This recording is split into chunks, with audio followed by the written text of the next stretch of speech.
From Instagram. Yo, hip hop heist, man. Let's get right into it, man. Hit that like and subscribe. Chat. Jaguar Wright blasts Kendrick Lamar for selling out, and then Donald Trump backs Jaguar with a Freedom Fighter Award. Oh man! And don't forget, she's in that lawsuit with Drewski.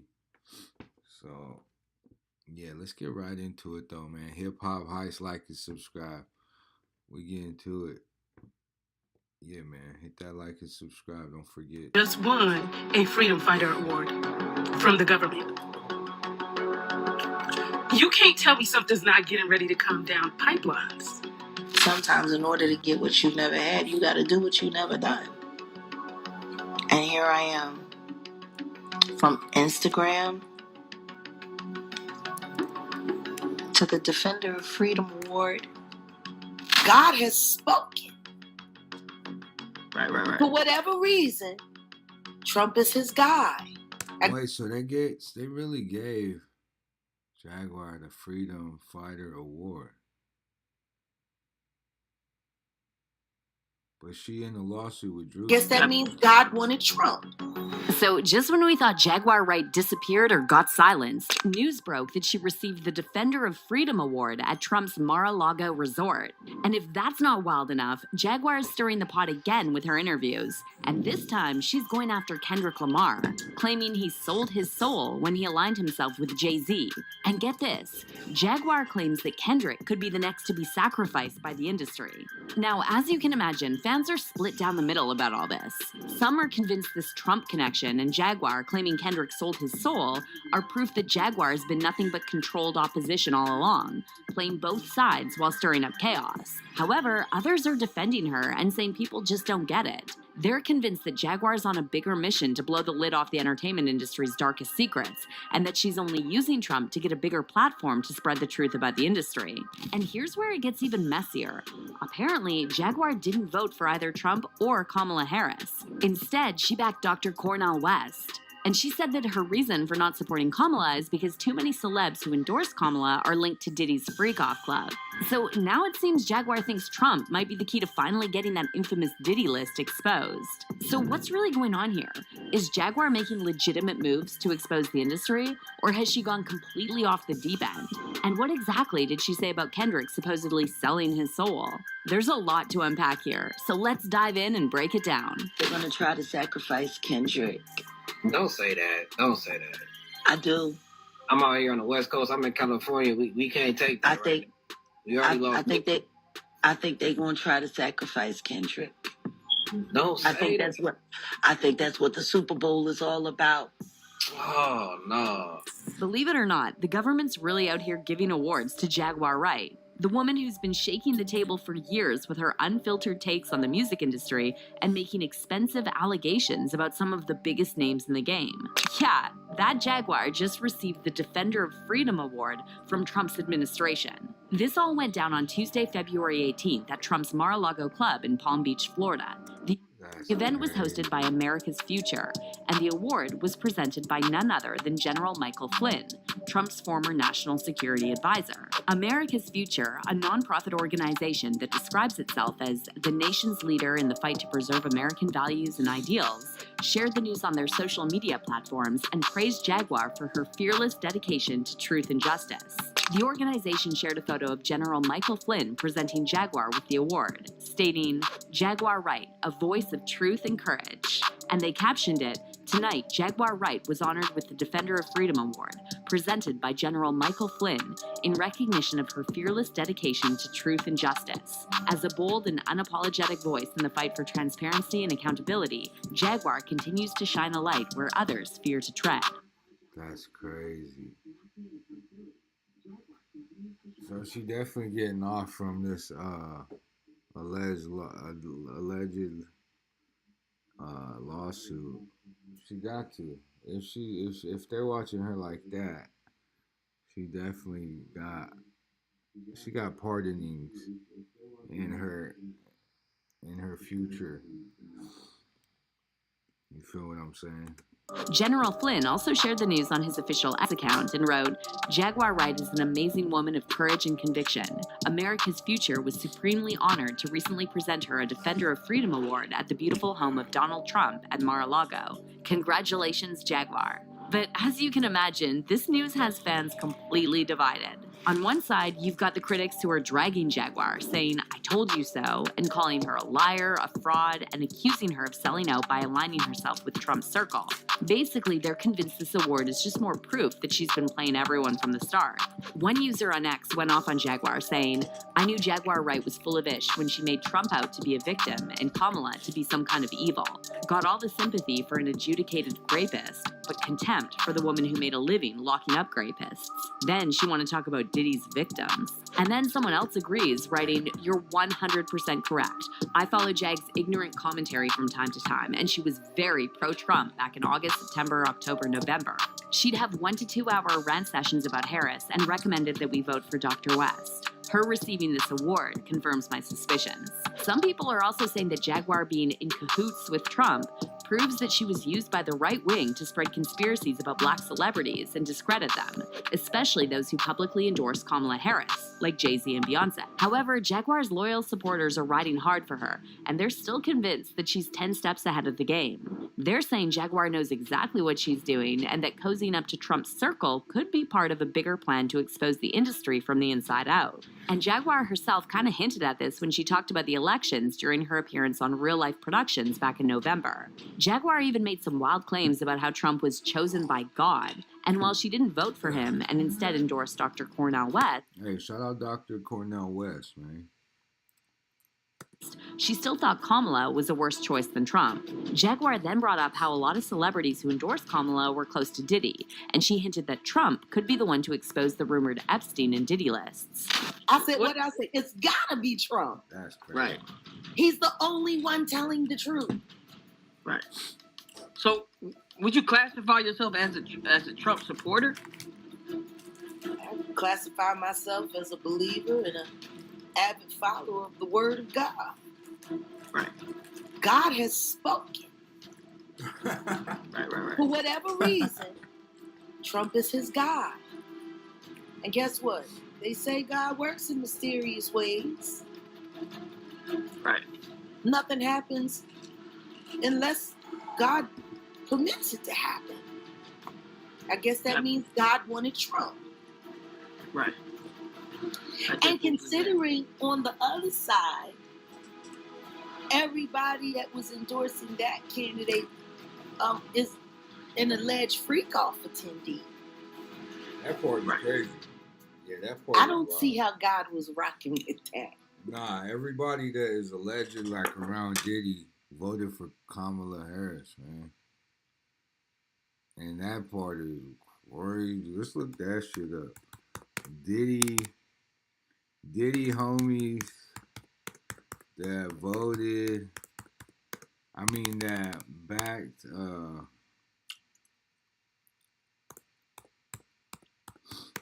Kamala. Now don't get me wrong, Trump and his homies, they ain't up to no good either. Right? Let's be real. We already seen who he been in videos with, watching women and shit. Photo of Kamala Harris with Sean Diddy Combs is altered.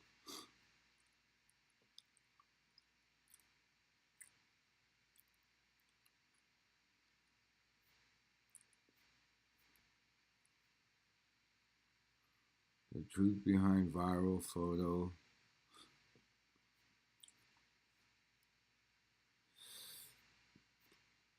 Yeah, fuck all that. Do you think that Trump will now release the Epstein? I think Trump's gonna release it. Oh, I can't wait. It's gonna be fabulous. I can't wait to see how many people gag, vomit, and lose their mind. I mean, we're already living in Trump derangement right now. Like, ever since the election, it's been pure Trump madness, mania, lunacy. People are literally faking grand mal seizures and strokes online because this man won a contest. Right. It's a contest. One side won, the other side lost, and God ordains all. So who y'all mad at? You mad at God? Something like that. Or something like that. Well, yeah, because the candidate that I went for, you had to write his name in. So I hope he gets there, you know. So, Jag, what are your thoughts on Project 2025? Oh, by the way, salute to Dr. Cornel West.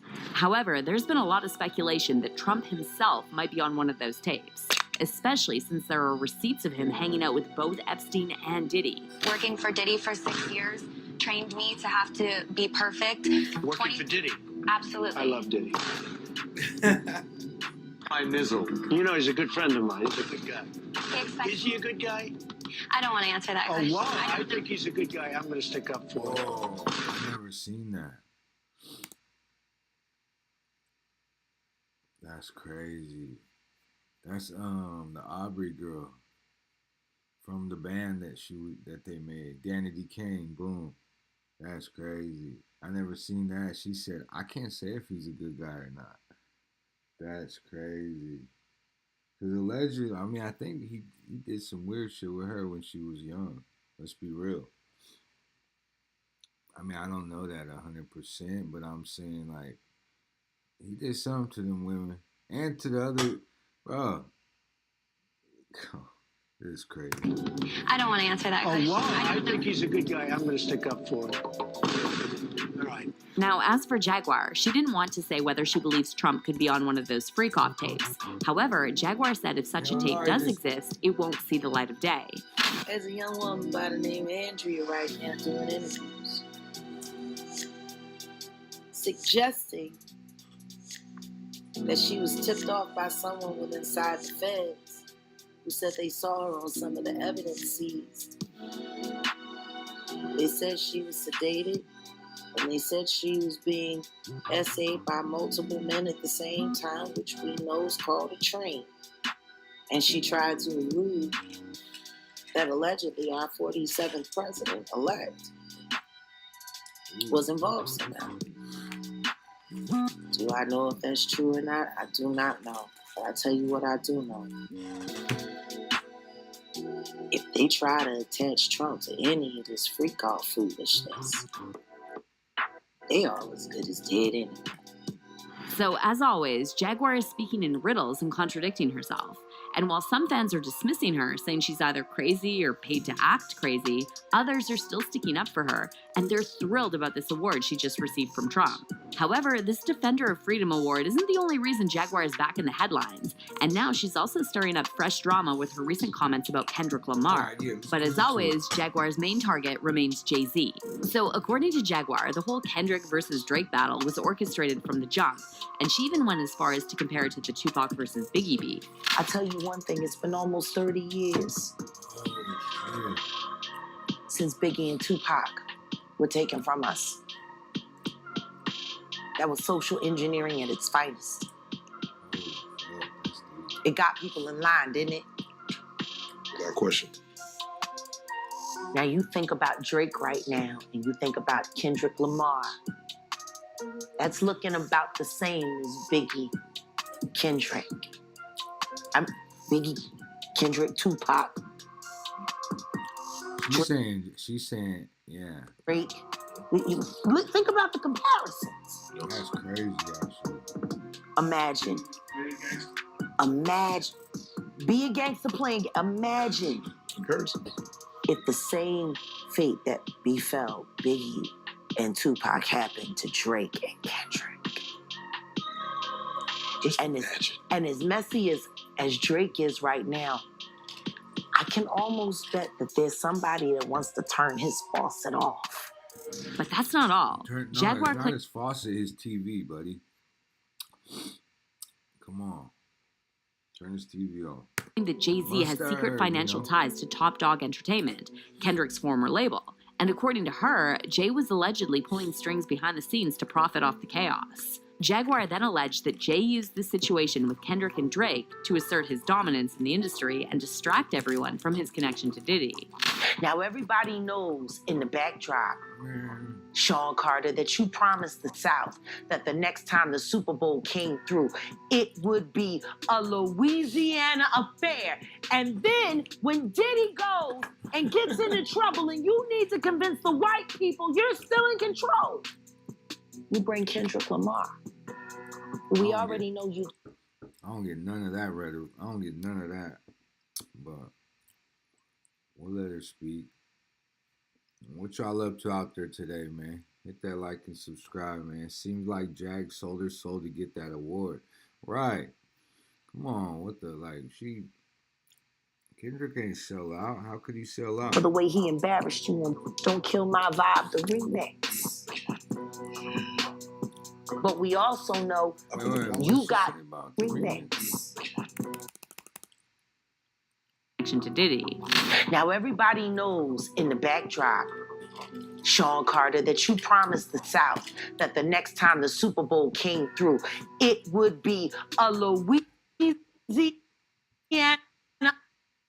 affair. She got the fucking edge up. Look. She got the clean edge up. Shout out. And then when Diddy goes and gets into trouble and you need to convince the white people you're still in control, you bring Kendrick Lamar. We already know you don't like for the way he embarrassed you on Don't Kill My Vibe, the remix. Wait. Okay, wait. Kendrick Lamar. Okay, we're gonna look that up. Kendrick Lamar, Jay-Z, bitch, don't kill my vibe.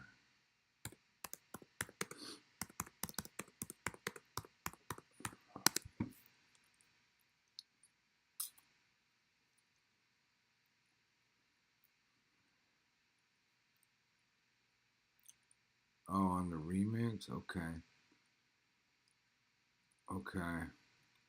I'm not even gonna play this, but let's see the words. I'll read the words, but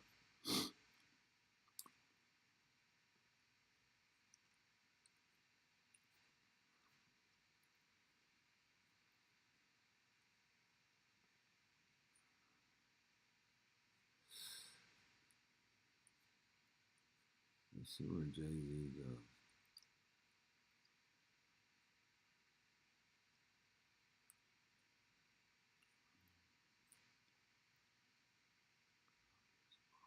I don't remember you. I don't intend to empty my memory bank. It's $1 million in it, baby. Hillary Swank. Sitting next to Hillary, smelling like dang. Presidential pardon, name one. So harder than him. I wait. I've been in my wave like 20 years straight. I've been in my vibe like 20 years straight. Fuck up my high, don't fuck up my high. Nights like this, I could fuck up a pie.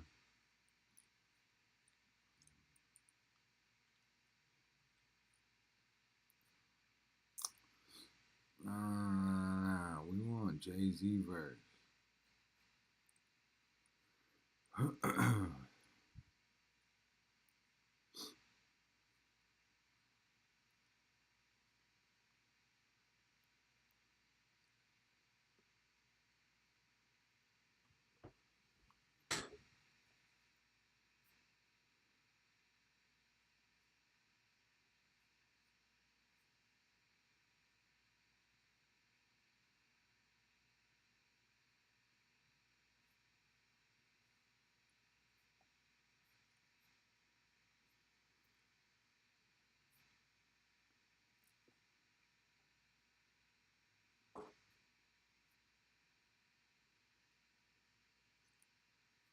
Okay, right here. Up in the clouds, me and my spouse. Rumors on the ground getting too loud. Alright. He embarrassed you. Okay, so Jaguar says Kendrick embarrassed Jay-Z. Let's read Kendrick's lyrics right here. He says, look inside of my soul and you can find gold and maybe get rich. Hold up, Trinidad James in 4 weeks. But now my album platinum and shit, so what? Y'all keep the numbers. I'm more than another statistic. It's courtesy of Compton. Brooklyn go hard. Love me on the east like I'm Chuck D. Dominicans wish that I was born there. I'm looking to be the God MC. You look at my hat and see thorns there. I look at the game and see porn there. I'm fucking this industry hard. I'm bagging this money, teabagging your honey. You thought I was fresh out the yard. Don't cry to me, dummy. You're a lightweight. He said, so Jackson and Kendrick's talking to Jay-Z on this verse. That shit is crazy to me. He says, you thought I was fresh out the yard. Don't cry to me, dummy. You're a lightweight. They tell me you nice. And I'm like, wait, go give me a knife. You're looking like steak. And when the stakes are high, I stake out for days. And when the water reside, you're Bobby Boucher. But we ain't thirsty. Never alert me. I got a P89 in a suitcase. I know you heard me. This a burpee. Lyrical exercise right now, homie. I'm in the extra vibe. Pipe down on the curb when you heard that I got these words to the upper echelon. That's excellent. Okay, and then we'll see what Jay-Z said right here. He says, up in the clouds, me and my spouse, rumors on the ground getting too loud. Please turn them shits down, can't hear myself think. Turbulent shit, almost spilled my drink. In the White House with a mink, running through that bitch like it's my house. All up in the hall like a mall. Told you motherfuckers all I do is ball. No, I don't remember you. I don't intend to. Empty my memory bank. It's $1 million in it, baby. Hillary Swank. Sitting next to Hillary, smelling like dank. Presidential pardon. Name one out there harder than him. I'll wait. I've been in my wave like 20 years straight. I've been on my vibe like 20 years straight. Don't fuck up my high. Fuck up my high. Nights like this, I could fuck up a pie and still be straight. Fall back, bitch. I got a lot on my plate. Don't waste my breath. I don't know how many moons got left. Back to this joint, smoking this shit like I'm trying to prove a point. I'm the highest title, numero uno. Kill my vibe, that's your motherfucking funeral. Between you and me, turn eulogy to urinals. I ministered this generation by far, leader of the new school, on my toes like a ballerina. Who knew I'd be Black Swan, world in my palms. Ironically, I am the Globetrotters best because I didn't drop the ball. Told niggas I was 16 that I'd ride at 16 to put a nigga down on the big screen. Okay, bro, that's what I'm saying. That's what I'm saying, though. And this the reason why even Kendrick respect Jay-Z in that sense. Like, he said, in the paddy wagon with 16 should have been in the pen, but now my pen right with morphine. I heal men, touchdown with morphines. I kill men, audio crack. Khakis to meal ticket, cardio lap, was running for dear life, but now I'm running the map, bitch, I'm here. Picture old little me giving a fuck what a fuck man gotta say. Man, you never be Jay, never be Nas, never be Snoop nor Dre. You ain't get killed in Vegas or in a suburban. Man, Puffy Daddy wasn't your favorite, so many washed up with detergent. But I don't dry tears. I just aim for them on purpose. What did he say? He said, you ain't get killed in Vegas or in a suburban. Puff Daddy wasn't your favorite. So many washed up with detergent. That's a crazy bar. He said, empty out another magazine like blah. Let a young guy get by. I kill them all when they try to kill my vibe. I am the bad, the good God, the last, the hood God, the last that would try to pass a good job. If Sean's a Black Beatle, then I need 10-second drum solo. Bitch, see you at Woodstock.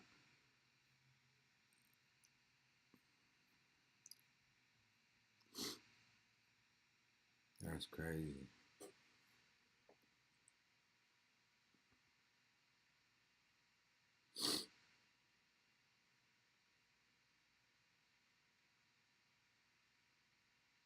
Oh, that's Kendrick's verse.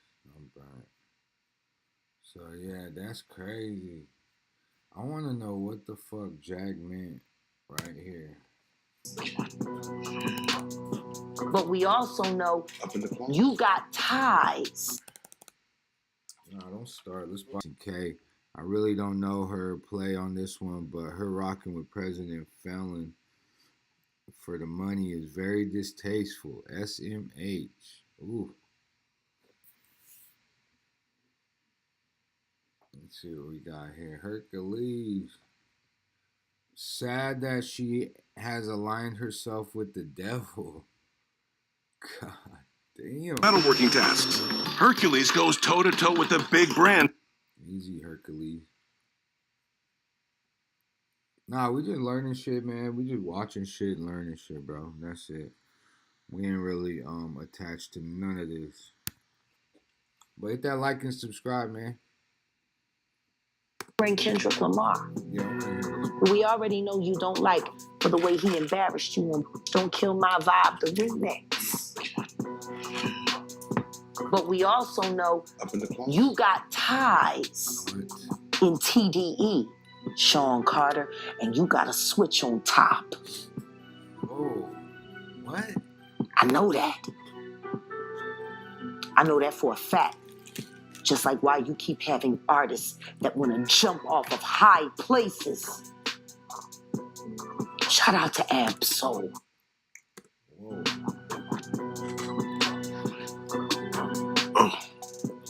What was her name?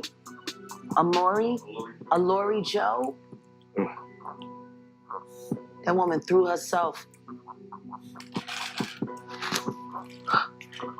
from a control tower and impaled herself with spikes right before she was about to sign the TDE.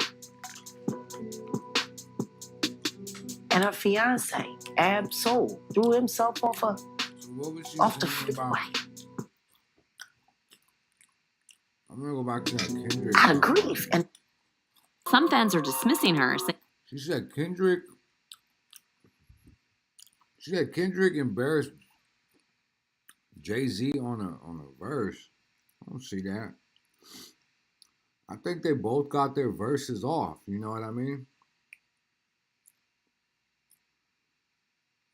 I really don't see where I think obviously Kendrick is the new school for sure.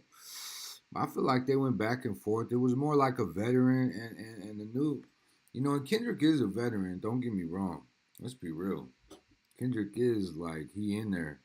He was at least 20 years now for sure. Almost 20 years. But as far as like her saying that Kendrick embarrassed Jay-Z, I mean Jay-Z told his story on his verse, and Kendrick told his story. Yeah, Kendrick could go. Don't get me wrong. Kendrick goes.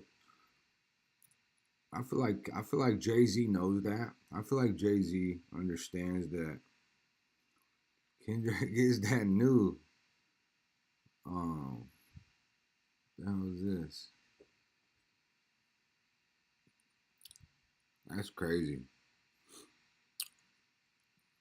What the hell is this? Swamp Story?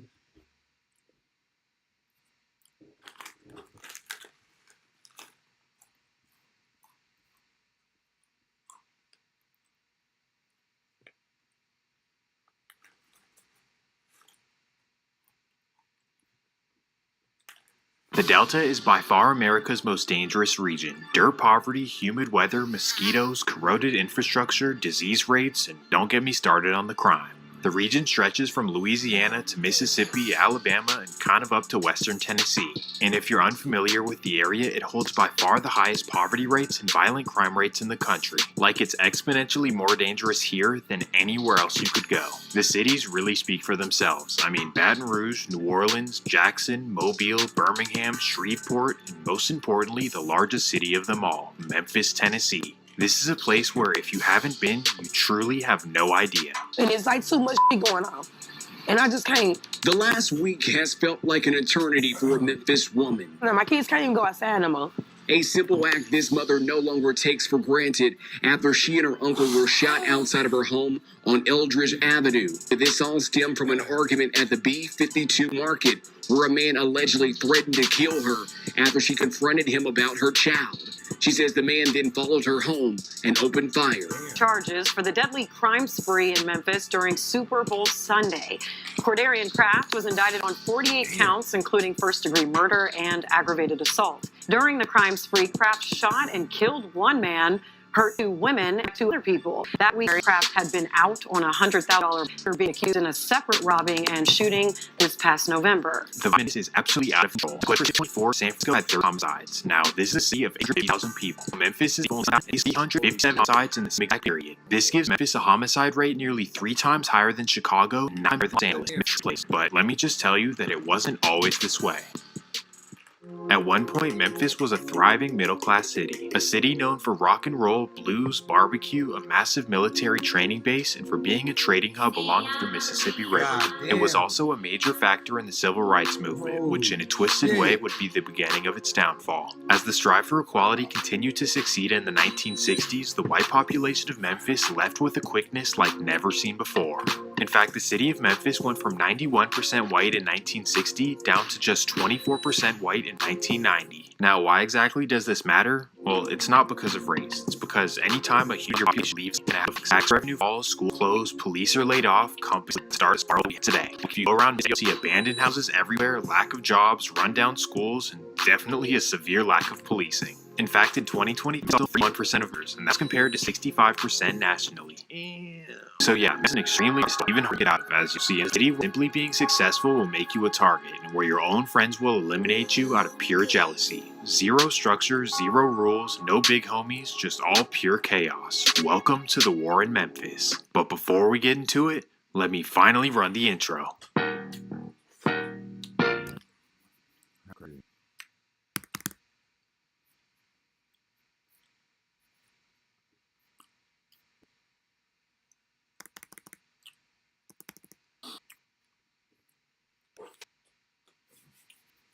This is where a boy named Mario Mims was born in 1981. Mario grew up in a hectic environment, outside the apartment, but most importantly inside his home. Fortunately, as a young child, Mario saw his parents cook up and trap out of the apartment, exposing him to things that no child should ever see. If I open the deep freezer to get a popsicle, it stacks some money in the deep freezer. If they drop me off over my years, he had a lot of responsibilities. That's crazy. You a kid and you go get a popsicle and there's stack.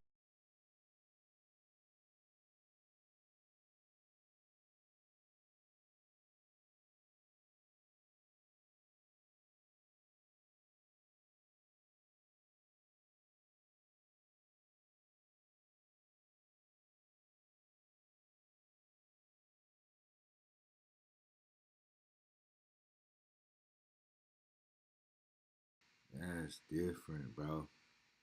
Because he was basically out on his own. So around the age of 14, Gotti began hustling in the rough streets of Memphis. And because he learned the game from his family, he was able to do it pretty successfully, enabling him to buy some things that he never thought he could have.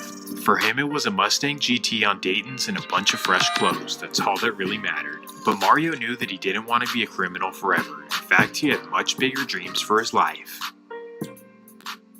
Inspired by the local success stories of 3 6 Mafia and 8 Ball and MJG, he knew that he wanted to be a rapper. So from the age of 15, Mario began recording music and selling his CDs out of the trunk. His rap name was Lil Yo, and he dropped his first mixtape as a sophomore in high school in 1996. Long story short, Mario kept hustling his mixtapes for 13 straight years.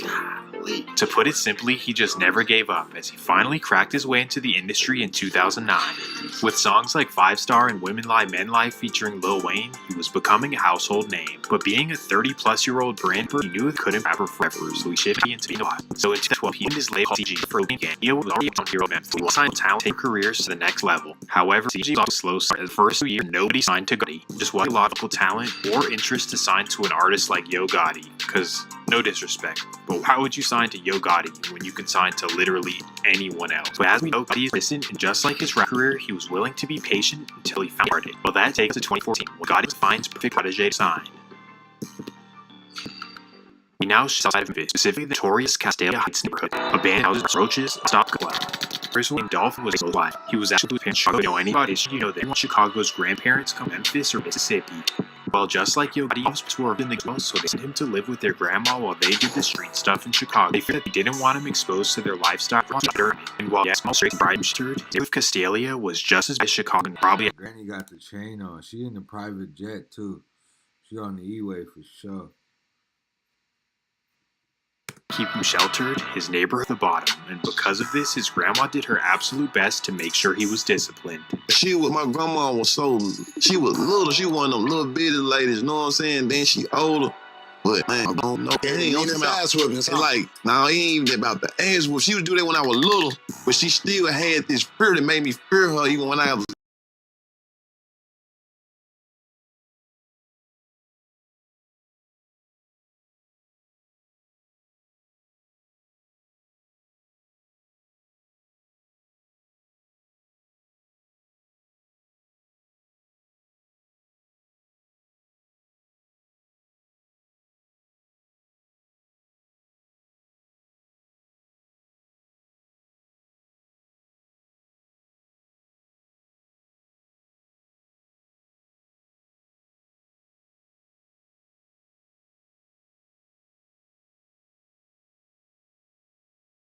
In high school and got grown and older. You feel me? Like, she give you that look or she got this, she'll cuss you out in a second and not even think about it. She prepared the nigga for life. She fucked the nigga up in a good way. My grandma liked that too, and she, you know, it's like you don't want her to be mad at you, or you don't want her to be disappointed in you. So you gonna get it, like, you know, and that's how my grandma taught me how to just keep getting it. Do not stop, mijo. Get it. Keep good. You know what I mean? Like, you could be down one day and be up the next. And that's what Grandma showed. Grandma taught me that. Grandma liked to go to the casino, too. She'd be down one day and up the next. Like, cause it's like, I don't expect shit from nobody. He would later appreciate her discipline, but as a teenager, he really didn't understand it and he rebelled and jumped into the streets. So while still in high school, Dolph started hustling the streets of Memphis and stacking up major paper. But again, just like Gotti, he knew that he didn't want to do that forever and he had bigger dreams for his life. He knew that he wanted to do something with music, but he wasn't sure if he knew how to rap. That's until 2008 when his friends would get him in the studio and he realized that, oh my goodness, I can actually rap. This became his new hustle and passion, and he began slanging mixtapes in the streets of Memphis. Slowly but surely, he began gaining traction, but he never had the idea of signing to a label. Instead, he wanted to start his own. This is exactly what he did, as in 2010, he started his label, also known as Dari. Basically, he created his own movement, and he gained recognition from Gucci Mane, Trey the Truth, Rick Ross, and Yogi. Yep, in 2014, Gotti discovered Young Dolph's mixtapes and music videos, and he saw all the potential in the world. He saw him as Memphis's next biggest superstar, believe him, CMG's next biggest artist, or first biggest artist. Because remember, at this time, other than Yo Gotti himself, the CMG label had not done well at all. So Dolph was like light at the brand. On top of this, he figured that same brand would be ever turned down. On top of this, he figured that the trust of Dolph and Gotti well used to wait together streets, while longer than he would Dolph and trust in him. Obviously, he's expecting Dolph to be ecstatic and to sign with him right away. But that's not the case at all. In fact, Dolph has zero intentions to sign with Yo Gotti, no matter how big the bag is.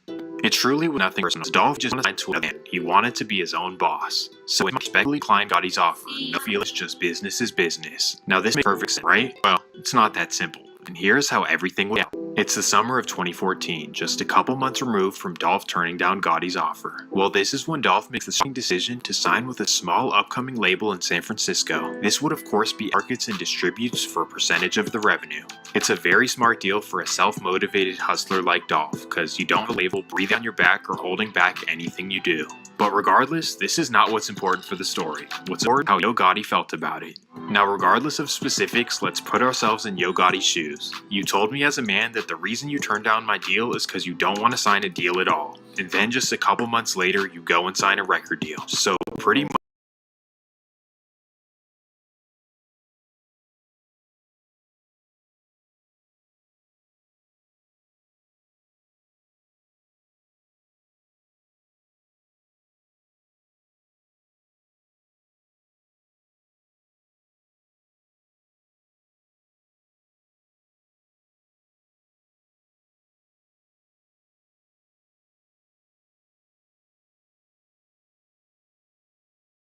much you lied to my face. And Damn, that's why he was hurt. probably have some more respect for me. Not only did I offer you a big bag, but you also used to move weight and hang with my brother. If you watching right now, hit that like and subscribe. This hip hop heist. We're gonna keep getting to it. And you still didn't have enough respect to tell me the truth? Who do you think you are, lying to the face of the king of Memphis? F you. Regardless of right or wrong, this is how I truly believe that Gotti felt. Unfortunately, he took the situation personally, and from here, tensions would rise.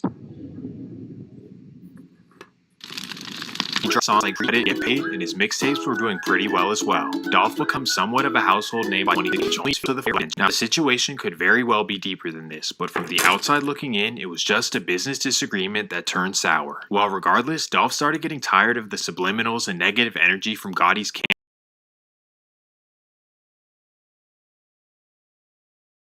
and he decided to set the record straight. On February 19th, 2016, DOLPH adds major fuel to the fire, rubbing his newfound success in Yo Gotti's face. He releases his debut studio album called King of Memphis, where he's obviously claiming the throne to a city. Now, as the saying goes, this city is way too small for the both of us. Like, oh, you drop a couple hit songs and a few decent mixtapes, and now you think that you're ahead of me as the king of the city? Nah, no way. Right or wrong, Gotti took this as the ultimate disrespect, and he wanted to prove a point. Now that introduces us to Gotti's new artist at the time by the name of Black Youngsta. To the world, Youngsta was a goofy, funny rapper that made songs that you could dance to, that's it. But little did people know, before he was a rapper, in the streets of Memphis, he was known for, doing Memphis activities. Well, right after DOLPH would drop his King of Memphis album, Black Youngsta would send a message online. In fact, he actually goes to DOLPH's hood and records himself walking through, sending a warning. Yeah, right now, cuz. Can't stay right now, cuz. What DOLPH at, cuz? Where you at, cuz? Where you at? Where you at right now? Where you at? Where you at? Where you at? We in Cat Stage right now. We just left the store. Where you at right now, dog? Where you at right now? Where you at? Where you at? I love Cat Stage. Fuck with dog. Yeah, we don't. You fuck with dog, cuz? You fuck with dog, man. He then posts a video dissing DOLPH, telling him that he's soft and that he's not the king of Memphis. Dog, you a soft ass. Black Youngsta look just like fucking Yo Gotti, bruh. Is that his son? That ain't his son. That's crazy. Oh, shit. Message online. In fact, he actually goes to DOLPH's hood, disrespect, and he wanted to prove a point. Now that introduces us to Gotti's new artist at the time by the name of Black Youngsta. To the world, Youngsta was a goofy, funny rapper that made songs that you could dance to, that's it. But little did people know, before he was a rapper, in the streets of Memphis, he was known for, doing Memphis activities. Well, right after DOLPH would drop his King of Memphis album, Black Youngsta would send a message online. In fact, he actually goes to DOLPH's hood and records himself walking through, sending a warning. Yeah, right now, cuz. Can't stay right now, cuz. What DOLPH at, cuz? Where you at, cuz? Where you at? Where you at right now? Where you at? Where he at? Where he at? Where you at, Where he at? See the last thing? Where you at, dog? Where you at? Where you at? We in Cash Stadium right now. We just left the store. Where you at right now, dog? Where you at right now?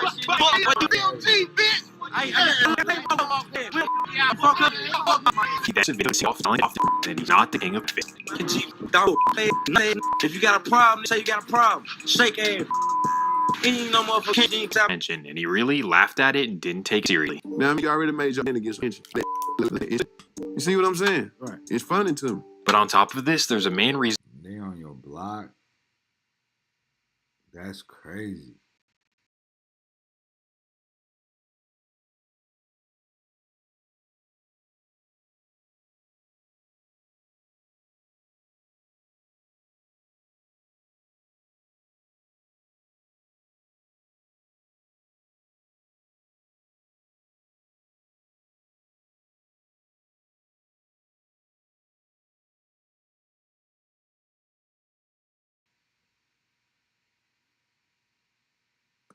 and that's because he says that for Yo Gotti's whole No, that's crazy to me. Somebody was on my block with the weapons on the fucking Instagram live.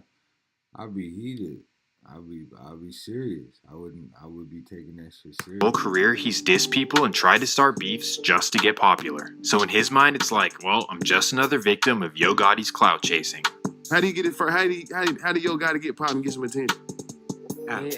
Nobody heard of him to win. So he dissed 3-6 Mafia. This is true. Okay. Right. You had to use 3-6 Mafia and dish them to get you some attention. Right. You made your artist use my name to get some attention. See what I'm saying? Right. And to conclude his message, he puts out his truth. Gotti is just hating on me because I'm successful. You hating on him because he wasn't signed with you? Know what I mean? Right. You hating on him because he popping and you really popping and he's still independent. Know what I mean? Right. You hating on him because he really got M's and no addicted. They might be thinking that this is silly internet shenanigans, and it is. Like once you go on the radio discussing the beef, or you walk through somebody's hood and diss them, yeah, all the squabbling is out of the window. This is not like other cities. When it's up, it's really up, and for really no reason at all, DOLPH was now a major target in Memphis. There were a bunch of people ready to crash out for Yo Gotti, as you'll see for the rest of the video. But either way, standing down or throwing the white flag was not in DOLPH's character whatsoever. In fact, he would do the complete opposite, as he would drop one of the most disrespectful diss songs in rap history. February 22nd, 2017. Don't play with me. Play with your bae. In the song, he gets straight to business. Don't play with me, ho Gotti. You a hoe, man. You went from my biggest fan to my biggest hater, begging me to sign with you, but you know I had too much paper. To make matters worse, he disses Yo Gotti's big brother Jook by saying that he used to serve him, but he was big sister. The song slaps, and literally the entire is respectful, and he had everyone in the country diss Yo Gotti. Oh, it's Yo Gotti's brother. That's the one they end up getting. Big Jude. Now he calls him Big Sister. The song slaps, and literally the entire thing is disrespectful. So instantly it would go viral, and he had everyone in the country dissing Yo Gotti. On accident, I guess. Basically, this was stop playing with me with all the threats. I'm not scared of you or worried about you at all. Please just get off my. Well, obviously, Yo Gotti was more than pissed. Long Duck's name was Jaguar. It was obviously a major move off. Now he knew he was up against. Or maybe he did and just didn't care. Why is that? Well, now after you see must in Memphis. As you see, this was a thing to play with. Being a multi-millionaire resulting ultimate power and the life number of crash outs who will slide for a small fee. It's really that. On top of this, for Yo Gotti, he had family connection and saying this is the true mafia. And although this isn't an organized gang with put-ons, DPs, squabbles, and all that, it's more so like crash outs that rock together and crash over anything. And when I say over anything, well, that's my segue to introduce you to some of their members. First, we have a guy named Justin Johnson, who's locally known as the rapper Straight Drop. This is a guy who's truly willing to sit down and do life for any reason possible. Why I say that? Well, that takes us to January 31st, 2017.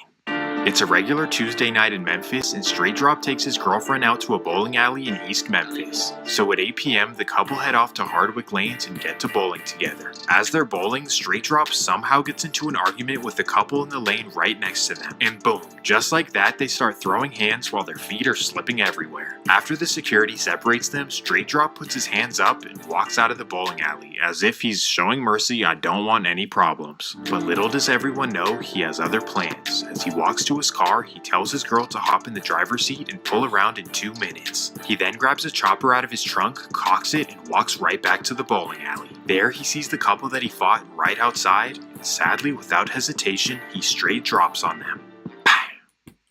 Thankfully, after being rushed to the hospital, the couple would be okay. And on top of this, later that night, police were able to get security footage and track down the license plate. They discovered that the car belonged to Straight Drop's girlfriend, so the first thing the next morning, they raided her house. At 4 in the morning, that's crazy.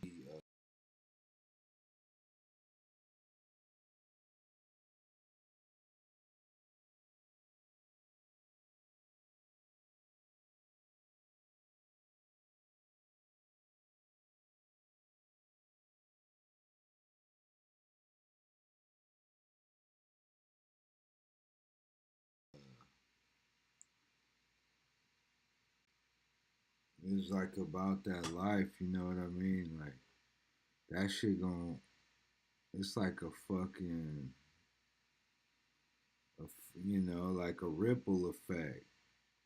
they busted into her house, put her in handcuffs, and what do you think's next? She understandably starts crying, and she tells the police every single thing that happened. My boyfriend Justin Johnson popped the couple, and me, I had nothing to do with it. So boom, just like that, Straight Drop is arrested, facing 2 attempts and 2 assaults with a deadly weapon. And of course, 20 years in Tennessee prison.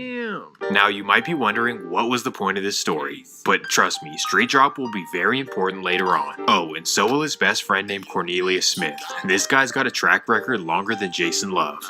Kidnappings, carjackings, assaults, you name it, just all the Memphis activities. So now you understand that these are the type of guys that Gotti has on speed dial. Absolute crash outs who are willing to smoke Dolph, not because he did anything to them, but because Boss Man wants it done. But thankfully for Dolph at this very time, they were both locked up. But regardless, this didn't mean that he was safe. And that takes us to February 25th, 2017.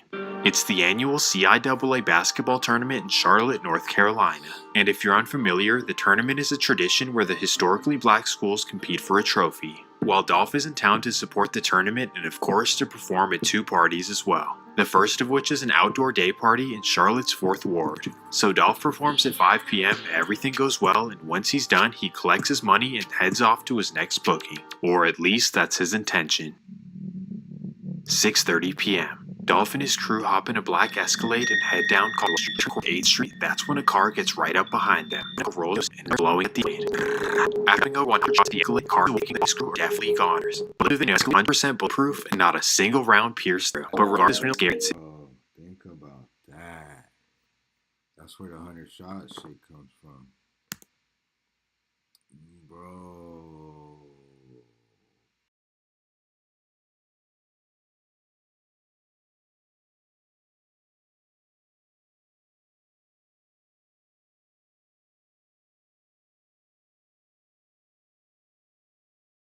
Bulletproof. Has to be. Are definitely goners.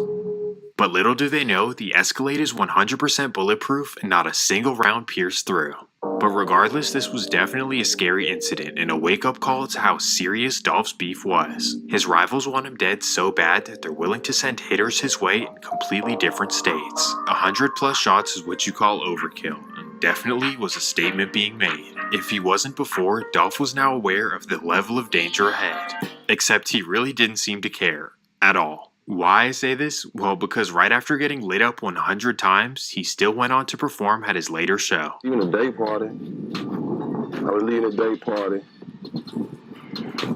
We was headed to where we was headed to. Pull up block on a day party, get up the street. They started shooting. They shot. Shooting was over with. And shit, I had another party to go to that night. You know what I mean? So, shit, we went and did our part that night. Dolph was the ultimate hustler, and not to mention that he just wasn't scared of anything. On top of this, he wanted the world to know that I'm not worried about Yo Gotti whatsoever. Just a month after the incident, Dolph would release a song called 100 Shots, alluding to everything that happened. So basically after this, the whole world knew that Yo Gotti was thirsty for Dolph's head. Pause. Oh my goodness. Let me try that again. Yo Gotti wanted to spank Dolph. And even after this major failed attempt in Charlotte, they weren't done yet. Persistence, persistence, persistence. We're gonna keep trying and we're gonna find you wherever you are. And that fast forwards us 6 months to September 26, 2017.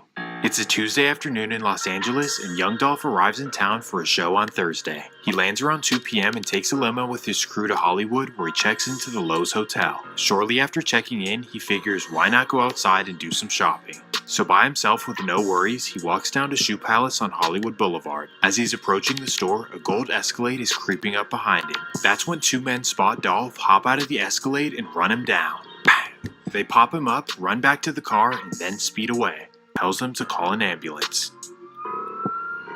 Thankfully, the ambulance arrives in under 5 minutes and Dolph is rushed to the hospital. Regardless, it's still very serious as Dolph is listed as critical condition. Bullets fly near the Hollywood Walk of Fame. Tourists ducking and a rap artist was hit and seriously injured. Tonight, police say an ugly rivalry may be behind that shooting. Meanwhile, while Dolph is in there fighting for his life, the suspects crash the Escalade in the Hollywood Hills. They try their best to run away on foot, but little do they know Los Angeles has helicopters in the sky. So within minutes, 2 arrests are made. As the news breaks of Dolph getting shot, everyone in the world is wondering what the heck happened. Was this a robbery gone wrong, or did Dolph have beef with someone in LA? Cause there's definitely no way that his rivals in Memphis went all the way to California to get him. And to do this on Hollywood Boulevard in front of everyone? Nah, no chance. But little did people know the dudes in Memphis are different. A man has been arrested in connection with the shooting of rapper Young Dolph. Police booked his ass out. They followed him out here. Corey McClendon from Memphis, Tennessee for attempted murder. Young Dolph was shot multiple times Tuesday after getting into an argument. Why would you be in a gold shit? With 3 men outside of a Hollywood hotel. The rapper remains in critical condition. Bail for McClendon has been set at $1 million. So now the question is, who is this Corey McClendon from Memphis, Tennessee? Well, according to Los Angeles police, he's a longtime childhood friend of Yo Gotti. So this all but confirms exactly what this was about. At this point, Dolph is so hated that he can't even travel safely to cities like Charlotte or Los Angeles, California. Well, thankfully, Dolph was able to recover. Wait, so Yo Gotti, if all this happened because of Yo Gotti, and the cops know that, like, they on his ass next. But this was... Think about that. That's crazy. Yet another scary incident. Not only did his ops track him down all the way on the other end of the country, but they were also staying at the exact same hotel. This was very suspicious, but somehow Corey McClendon was able to beat the case 2 years later. This was the second failed attempt on Dolph's life, and at this point it's like, come on, give it up. First of all, from what we know, the beef isn't that deep. It's just simple jealousy, that's it. And thankfully for the meantime, the attempts on Dolph's life would calm down.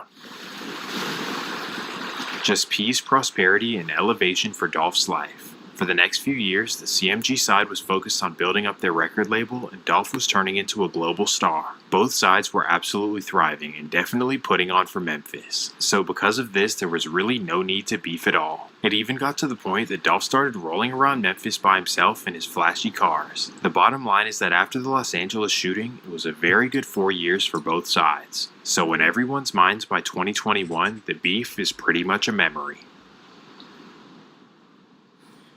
But little did people know, for whatever reason, the CMG side was still as motivated as ever to spank Dolph. In fact, Memphis police believe that they were so determined to end Dolph that Gotti's brother Jook would put a $100,000 bounty on his head. That takes us to mid-November 2021. Dolph is back home in South Memphis visiting family and friends and driving around in his signature camo-wrapped Corvette. Obviously, just being in Memphis alone is a risk, but driving around in the car that you post all over the internet? My goodness, man. Maybe he thought the camouflage would make him invisible, but that's really not how it works. Or maybe he just didn't think he was in danger and had no clue about the $100,000 bounty on his head. But unfortunately, the hitters from the other side know all about the bounty, and once they get word that Dolph is in town, they get ready to lurk. Well, that takes us back to some people that I introduced earlier. First, we have Justin Johnson, also known as Straight Drop. Wait, wasn't this the guy who lit up the bowling alley and got arrested for it? Yep, that's him, and he was facing 20 years in prison. However, Memphis is so lenient on crime that he only did 6 months in jail before being released. What the hell? And because of this negligence, he was right back to the life of crime in the streets. And secondly, we have Straight Drop's best friend, a man named Cornelius Smith. And this guy, well, he was supposed to be in prison as well, for carjacking and for kidnapping. However, in typical Memphis fashion, a judge let him off easy once again. Well, because of this, the duo were back together in the streets and hungry for that alleged $100,000 bounty.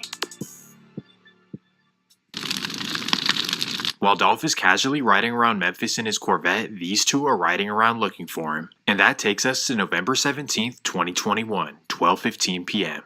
Dolph leaves his grandma's house in South Memphis and heads to a local bake shop called Makita's Cookies. After getting a couple of cookies and supporting the local business, he walks back out to his Corvette. But little does he know, Straight Drop and Cornelius know exactly where he's at and they're on their way. So while Dolph is standing outside his car not paying attention, Straight Drop and Cornelius pull up in a white Mercedes that they stole the day before. As soon as they spot Dolph, they instantly stop the car and hop out with choppers. And without hesitation, they start unleashing. After carrying out the hit, they speed off and head to a local neighborhood called Orange Mound. And here's where they arrive at the house of an associate named Hernandez Govan. Without wiping down the car, tossing blicks, changing license plates, nothing. They simply park in his driveway and walk inside in the same clothes they did the hit in. Now, why exactly are they there? Well, police say that they're there to collect the money from Jook, except that Govan is the middleman.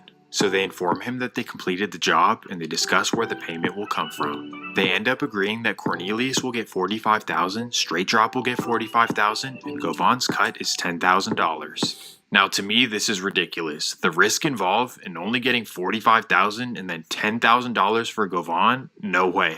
But in a poverty-stricken city like Memphis, $45,000 is absolutely life-changing. So after being promised the money, the duo decide to cover their tracks. They wipe down the car for fingerprints and take the weapons used and throw them into the Mississippi River. And as far as the white Mercedes they used, well, they would just take it right next door to Govan and park it behind an abandoned house. So on January 5th, 2022, an arrest warrant would be made for Justin Johnson. A breaking news update this afternoon. We are digging deeper into the criminal history of the man accused of killing beloved Memphis rapper Young Dolph. This afternoon, multiple law enforcement agencies are looking for Justin Johnson and offering thousands of dollars for information leading to his arrest. WREG Shay Arthur spent the day investigating Johnson's past and is live tonight with what she found out. Shay, what do you have? Hey, Alex, yeah, that 23-year-old spent several years in federal prison, but he was released pretty recently, actually, in May, for good conduct. Tonight, U.S. Marshals, Memphis Police, and Tennessee Bureau of Investigation agents search for Justin Johnson, accused of murdering 36-year-old Adolph Thornton Jr., the well-known rapper Young Dolph. His death at a cookie shop sending shockwaves through the city. But tonight, we're learning Johnson was also responsible for another crime that also shocked innocent bystanders back in 2017. Records show at the time an 18-year-old Johnson got into a fight at Billy Hardwick's All-Star Lanes in East Memphis. We heard ambulances, we heard police, we heard... It's always a bowling alley, too. Why is it always a bowling alley? Just the police cars screaming. Police say he went to his car, got an assault rifle, and shot into the crowd, injuring multiple people. A few months later, court records show Johnson pleaded guilty to several charges of aggravated assault. A year later, officers say he drove a car into a gated apartment complex and refused to leave. Police say they found a loaded gun and marijuana in the car. Records indicate those charges were dropped. In 2019, he was committed to federal prison, then released May 25, 2021. Several sources have named Johnson as rapper Straight Drop, When we asked for law enforcement confirmation, we were directed to Straight Drop's Instagram page. Tonight, many fans are also making a connection, noticing where Straight Drop shot a video outside of an abandoned home. They believe it is the same spot a car matching the description as the getaway car in Young Dolph's death was discovered. Hey, come on, for real, bro. You got the car in the music video, you a fucking fool. That video was posted online following Young Dolph's death. Not only did he park the car behind the abandoned house, but he also recorded a music video with the car after doing what he did. Boy, you dumb as hell. It's the same home scene here in this music video featuring Young Dolph's accused killer, Justin Johnson, also known as Straight Drop. So now we know that Straight Drop is cooked, but let's now focus back on Dolph. This was a tragic loss for Memphis, but also for the rap community as a whole. Dolph was truly loved and respected by many, and his peers still rave about his character to this day. One of my most memorable stories about Dolph is I was in Icebox, and I was just looking at a piece, in the jewelry store. Just checking it out, put it on. I was like, okay, I might come back, rock with it. I left out, they came running like, Zay, no, come back in here. Dolph bought that necklace for you. That's how, that's the type of dude Dolph was, so definitely miss my bro Dolph. You know what I mean? He one of them guys I can call to do anything. I need a verse. I need him to pull up to a show for me. He gonna do it. Big as he is, he gonna do whatever. So He stopped the show, met my son, hugged him, took pictures with me. Like I say, this on stage now. He really took time to stop the show, take pictures with my son, his friend, and everything. A son, a father, a brother, a friend, a businessman, a music artist, a philanthropist, and life partner are all among just some of the titles that my brother Adolph Robert Jordan Jr. held. After the tragic incident, many were left wondering, why was he moving around Memphis alone? After already having 2 attempts on his life, you'd think that he'd move smarter, right? Many assumptions can be made on why he was moving how he was moving, but maybe that's just who he was. He wasn't going to let a hater dictate whether he could go back to his neighborhood. He was going to move how he always moved. And even though this was obviously a tragic decision, it's also kind of respectable. But also people were wondering, where are his homies, and does Dolph have any muscle in the streets of Memphis? He was a hustler, a great rapper, a father, a respected character and all, but as far as having power in the streets, we all kind of assumed that he didn't have it. However, boy were we wrong. After his passing, an absolute beast would be unleashed. Steppers would come out of the woodworks and start eliminating anyone from the other side, all as relentless get back for Dolph. Welcome to the Spin for Dolph era in Memphis. It all begins with an unexpected victim just 6 days after Dolph's passing. It's a regular day in the life of a local comedian named Darion Childs, commonly known as D-Money. D-Money is a North Memphis local and has ties to Gotti's camp. However, from what we know, he was never in the streets. Either way, after receiving the news of Dolph's death, D-Money decided to make some disrespectful tweets. First, he would post, "Man, them folks just killed off Dolph. I love Memphis, we so gangsta." Then directly after, he would make a joke saying that they arrested his grandma for Dolph's murder. Sheesh, the internet would rightfully tear him apart for his disrespect and clowning, to which days later he would respond. Instead of apologizing or rationalizing what he said, all he said was, "If the news don't post me as a legend when I die, they hate it." Well, I guess you could call this foreshadowing. November 23rd, 2021. 10:30 p.m. It's a regular Tuesday night in North Memphis, and D-Money is getting gas at the Valero gas station. While pumping gas with 2 females in his car, another car slowly creeps behind him. D-Money isn't paying attention to his surroundings, because he's not in the streets and he doesn't have ops. So little does he know, 2 masked men hop out of a black Jeep and walk his way. Sadly, before he can even turn around, the 2 men start unleashing. That's crazy. Family is speaking after one of their loved ones was killed. Motherfuckers don't understand that these motherfuckers get a gold star for this shit. In a shooting at a Frazier gas station earlier this week. Today, Memphis police identified the victim as Darion Childs. Mary G's Jordan James explains why some are linking his death to the death of young Dolph and how his family is responding. We like Marlon and Mike. What? When he fights, I fight. It's this video of Darion Childs that captivated the hearts of millions. Now, years later, many are talking about how the Memphis comedian died days after making remarks about young Dolph on social media. It's hard to ignore the stuff they saying, like clicking on his page and us seeing them laughing. In a series of Facebook posts, Childs questioned the outrage that people are feeling about the death of Dolph. His sister, Shamicia Mason, says his words were taken out of context. He's like, I'm not joking about Dolph's death. He said, I'm just saying that Memphis is basically the next Chicago because anybody can get killed in Memphis. He was like, it's crazy how young Dolph actually went to a cookie place and got killed in his own neighborhood. Childs was among two people shot outside of a Fraser gas station.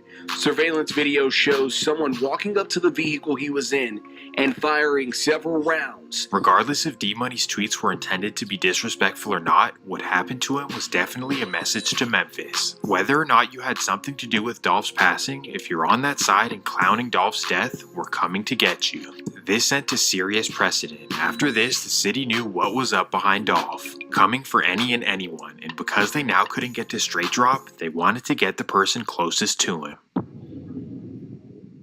This would make his first cousin a major target, and if you're unfamiliar, this would be CMG artist Big Newski. Now mind you, Newski had nothing to do with Dolph's passing, but because he was first cousins with Straight Drop, somehow this made him a target. January 28th, 2022.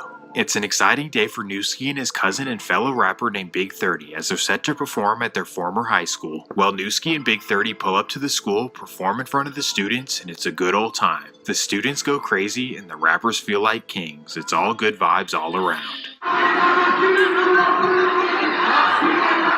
So after performing at their old high school, the rappers decide to head back to their old hood. Well, actually, Big 30 heads off, but Newski, he heads back to his old New Horizon River apartments. This is where he kicks it for hours with the homies, shooting dice, you know, the whole 9 yards. Well, eventually, word gets around on social media that Newski's back in the hood.